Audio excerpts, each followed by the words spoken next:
तो आज मैं आपको स्टॉक मार्केट की एक ऐसी खबर सुनाने वाला हूं जिस खबर को सुन के काफी निवेशक डर गए हैं और काफी लोगों में चिंताएं बढ़ गई है। अब यहाँ पे एक खबर सोशल मीडिया पे आग की तरह फैल रही है। कोई कह रहा है कि जील पर बैन लग गया है, कोई कह रहा है कि अब इस शेयर के अंदर ट्रेडिंग नहीं होगी, यह शेयर के अंदर ट्रेडिंग बंद हो जाएंगी, ट्रेडिंग सस्पेंड हो जाएंगी। तो कुछ लोग इसे स्कैम भी बता रहे हैं। लेकिन आखिरकार सच क्या है, सच्चाई क्या है? जो जील का शेयर आज 14% से ज्यादा टूट कर बंद हुआ है। जी हाँ दोस्तों, आज जील के शेयर के अंदर 14% की भारी गिरावट देखने को मिली है और काफी लंबे समय से जील के स्टॉक के अंदर हमें बिकवाली हावी होते हुए नजर आ रही थी। और इसका रीजन क्या है और ये मैटर कब का है, इन सारी बातों का डिस्कशन मैं आपको आज के इस वीडियो में करके बताने वाला हूँ। मतलब कि जील के अंदर क्या हकीकत है, इन सारी बातों की जानकारी आपको आज के इस वीडियो में मिलने वाली है। क्या जील के अंदर ट्रेडिंग सस्पेंड हो जाएगी या यह कंपनी स्टॉक मार्केट से डिलिस्ट कर दी जाएंगी या इस कंपनी के ऊपर बैन लग जाएगा, इन सारी बातों की जानकारी मैं आपको आज के इस वीडियो में रियलिटी चेक के आधार पर बताने वाला हूं। और आज के इस वीडियो में हम इस कंपनी का पूरा सच जानेंगे और मैं आपको सारी सच बातें आपके सामने लेके आने वाला हूं। तो स्वागत है दोस्तों, मैं हूं विवेक मालविया और आप देख रहे हैं स्टॉक बिज, जहां पे आपको स्टॉक मार्केट का रियलिटी चेक और पुख्ता जानकारी के आधार पे जानकारी बताई जाती है। सबसे पहले तो जान लेते हैं कि अगर आप किसी भी कंपनी के अंदर निवेश कर रहे हैं तो आपको पता होना चाहिए कि कंपनी का कारोबार क्या है, कंपनी किस क्षेत्र में काम करती है। तो यहाँ पे हम बात कर रहे हैं जील की। जब जील का नाम आ गया है तो सबसे पहले समझिए कि आखिरकार जील का पूरा नाम क्या है। तो जील यानी कि जी इंटरटेनमेंट इंटरप्राइजेस लिमिटेड, यह कंपनी जी टीवी, जी सिनेमा, जी फाइव जैसी कई इंटरटेनमेंट बिजनेस चलाती है। यानी यहाँ कोई छोटी कंपनी नहीं है, बल्कि यहाँ भारत की बड़ी मीडिया कंपनीज में इसका नाम आता है। अब एक इंपॉर्टेंट बात यह आती है कि हमने तो समझ लिया कि जी एक बड़ा नाम है और भारत की मीडिया कंपनी में इसका नाम आता है और काफी पुराना नाम है ये। लेकिन आखिरकार जो स्टॉक के अंदर जो गिरावट कंटिन्यू काफी लंबे समय से होती हुई नजर आ रही है, इस गिरावट का पीछे का कारण क्या है? अब यहाँ पे इस मामले की तह तक पहुंचने के लिए हमें थोड़ा पीछे जाना पड़ेगा। आखिरकार कहानी की शुरुआत कहाँ से होती है? तो मैं आपको बता दूं कि यह मामला आजकल का नहीं है, यानी कि यह मामला सन 2025-2026 का नहीं है, बल्कि यह मामला है 2018 का। जी हाँ, सन 2018 में सेबी ने एक जांच की थी और जांच में ये पाया था कि जील की हैदराबाद में एक जमीन थी और उस जमीन का यूज, यानी कि उस जमीन के कागज का यूज एक दूसरी कंपनी जिसका नाम है एसएल ग्रुप की कुछ जुड़ी हुई कंपनियों में लोन के लिए इस्तेमाल किया गया था। यानी दूसरी कंपनियों को लोन दिलाने के लिए जील की जमीन को सिक्योरिटी बनाया गया। अब यहाँ पे तो एक मामला ये आ गया कि अब जील ने लोन दिलाने के लिए अपनी जमीन को सिक्योरिटी बनाया और एसएल ग्रुप की एक कंपनी को लोन मुहैया कराया। अब एक बात ये आती है कि जब जी टीवी ने, मतलब कि जी इंटरटेनमेंट ने अपनी जमीन को दूसरी कंपनी के नाम पे कागज दे दिए तो इसमें बुराई क्या थी? हेल्प करती होंगी।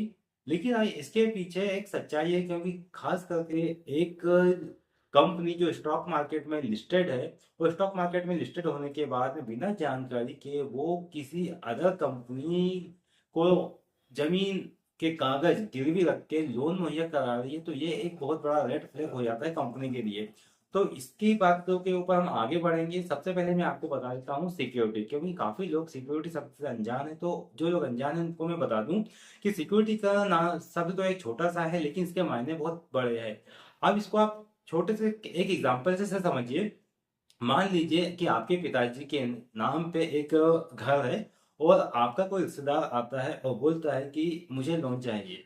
और ऐसे में आपके पिताजी जो जम आपका जो घर है उसके ना कागज के ऊपर, मतलब इसे कागज को बैंक के पास में गिरवी रखकर लोन उठवा देते हैं। तो ऐसे में जो घर के पेपर्स गिरवी रखे हैं, मतलब कि घर को सिक्योरिटी के रूप में बैंक के पास में गिरवी रख दिया गया है। जो सिक्योरिटी है उसे ही कहते हैं कोलेट्रॉल कहते हैं। जो घर है वो गिरवी रखा चुका है।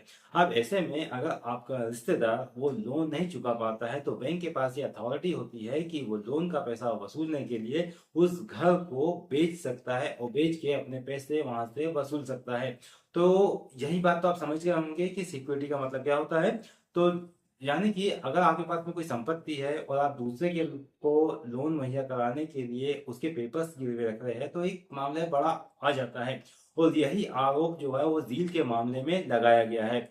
अब एक बात ये आती है कि आखिरकार जो मामला हुआ ये जील और एसर ग्रुप के मध्य में हुआ, लेकिन ऐसे में जील को ऐसे में सेबी को क्या दिक्कत हुई? मतलब कि दो कंपनी के पीछे मामला था, लेकिन दिक्कत सेबी को हो रही है। अब मैं बताता हूँ कि आखिरकार दिक्कत का की वजह क्या है, और आप भी यही सोच रहे होंगे कि भाई अगर जमीन सिक्योरिटी रखी गई है तो फिर दिक्कत क्या है। अब जमीन सिक्योरिटी रखी गई है तो इसमें गलत क्या है, आप भी सोच रहे होंगे।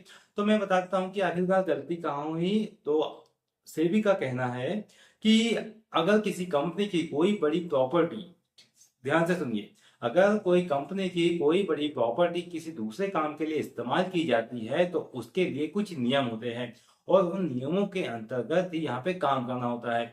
वो नियम है बोर्ड से मंजूरी लेना, दूसरा ऑडिट कमेटी से मंजूरी लेना, और कई मामलों में तो ऐसे में इन्वेस्टर को जानकारी देना भी होता है। सेबी का कहना है कि यह प्रक्रिया सही तरीके से नहीं अपनाई गई और इन्वेस्टर को इसकी जानकारी नहीं दी गई। अब आप यहाँ पे ध्यान दीजिए कि झील के पास में जो बड़ी प्रॉपर्टी थी हैदराबाद में, जो जमीन थी, और वो उसको दूसरी कंपनी के लिए लोन के रूप में उपयोग किया गया, तो इन्वेस्टर को उसके बारे में जानकारी देना चाहिए था। क्योंकि यह जमीन जो थी वो पहले से झील की प्रॉपर्टी में थी, और झील का स्टॉक मार्केट में लिस्टेड है। जब स्टॉक मार्केट में कोई शेयर लिस्टेड होता है और कोई उस कंपनी के शेयर को बाय करता है, भले उस कंपनी का एक शेयर खरीदा हो या 1,000 खरीदा हो या 1 लाख शेयर खरीदा हो, उस कंपनी में इन्वेस्टर का उतने परसेंट शेयर का मालिकाना अधिकार हो जाता है। तो इन्वेस्टर को ये जानने का अधिकार है कि वह कंपनी क्या काम कर रही है और कौन कौन सी दिशा में लोन ले रही है, या अपनी जमीन गिरवे रख रही है, या प्रमोटर अपनी होल्डिंग प्लेस कर रहे हैं या बढ़ा रहे हैं। सारी जानकारी जो जुड़ी हुई होती है वो उसके बारे में पूरी जानकारी इन्वेस्टर को होना चाहिए। लेकिन यहाँ पे किसी भी तरह की जानकारी इन्वेस्टर को मुहैया नहीं कराई गई, यही बात सेबी कह रहा है। अब ऐसे में बात ये आती है कि एक इंपॉर्टेंट बात ये आती है कि इसका नुकसान किससे हो सकता है, ये भी ध्यान दीजिए। अगर इसे अब हम आसान भाषा में समझते हैं, अगर लोन कंपनी ने वापस नहीं चुकाया तो क्या हो सकता है, जिस जमीन को सिक्योरिटी बनाया गया था उस पर बैंक अपना अधिकार जता सकता है। यानी कि जो प्रॉपर्टी जील की थी वह खतरे में आ सकती है। यानी कि अगर मान लो कि एसएल ग्रुप की कुछ कंपनियों ने के लिए जो लोन उठाया गया है वो कंपनी उसका पैसा नहीं चुकाती है, तो ऐसे में जो जील है उसकी प्रॉपर्टी रिस्क में आ सकती है। इसी वजह से सेबी ने इस मामले को गंभीर लिया है, क्योंकि जब यहाँ पे जील मुसीबत में आ जाएंगी, यानी जील की प्रॉपर्टी, तो ऐसे में जो इन्वेस्टर ने जील में इन्वेस्टमेंट किया है पैसा, तो उनका पैसा भी यहाँ पे रिस्क में चले जाएगा। अब ऐसे में क्या इन्वेस्टर, अब एक बात ये आती है कि क्या इन्वेस्टर को बताया गया था? तो यहाँ पे सेबी का कहना है कि नहीं, इस मामले की जानकारी समय पर स्टॉक एक्सचेंज को नहीं दी गई। एनुअल रिपोर्ट में भी जरूरी जानकारी पूरी तरह से सामने नहीं आई। यही वजह है कि सेबी ने डिस्क्लोजर रूल के उल्लंघन की बात यहाँ पे कही है। अब सेबी ने जो एक्शन लिया है वो भी आप समझिए, और यहीं पे सबसे बड़ा सवाल आता है। सेबी ने सुभाष चंद्रा पर 1 साल का सिक्योरिटी मार्केट पे बैन लगा दिया गया। दूसरा है पुनीत गोयनका पर भी 1 साल का बैन लगा दिया गया, और साथ ही सुभाष चंद्र पर 60 लाख और पुनीत गोयनका पे पुनीत गोयनका पे 58 लाख का जुर्माना लगाया गया। साथ ही जील पर 30 लाख का जुर्माना लगाया गया। यानी कि कुल जो जुर्माने की रकम है ये 1.48 करोड़ की पेनल्टी लगाई गई है। मतलब 1 करोड़ 48 लाख की पेनल्टी यहाँ पे लगाई गई है। अब सबसे बड़ा भ्रम जो सोशल मीडिया पे चल रहा है, और सबसे जरूरी बात है ये आपको जानना और समझना चाहिए। अगर आपके पास में जील का स्टॉक है तो यहाँ पे आप बात को ध्यान से सुनिए, क्या, क्योंकि यहाँ पे गलत जानकारी सोशल मीडिया पे बहुत फैल रही है। क्या जील के अंदर शेयर के अंदर ट्रेडिंग बंद हो जाएंगी? तो इसका आंसर है नहीं, जील के शेयर में ट्रेडिंग बंद नहीं होंगी।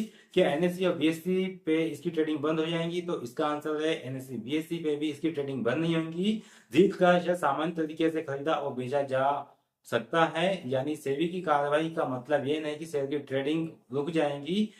और एक इम्पॉर्टेंट बात है कि ये जो घटना हुई है, इस घटना से इन्वेस्टर को क्या सीख लेना चाहिए, क्या समझना चाहिए। तो दोस्तों, इस पूरी घटना से 3 बातें हमें सीखनी चाहिए। पहली बात यह है कि किसी भी कंपनी में निवेश करने से पहले सिर्फ प्रॉफिट मत देखिए। दूसरी बात यह है कि यह भी देखिए कि कंपनी का मैनेजमेंट कितना पारदर्शी है। और इम्पोर्टेंट बात है कि सेबी का यही काम है कि अगर किसी कंपनी नियमों का पालन नहीं कर होता है तो वह जांच करेंगी, और जरूरत पड़े तो उस कंपनी के ऊपर कार्रवाई भी करेंगी। यह सेबी का नियम है। अब यहाँ पे मैं आपको इम्पोर्टेंट बात बता देता हूँ जो आपके लिए जानना बेहद इंपॉर्टेंट है। अगर आप स्टॉक मार्केट में किसी भी कंपनी में के शेयर बाय या सेल करते हैं तो आपको ये जानकारी रखना बहुत ही इंपॉर्टेंट है।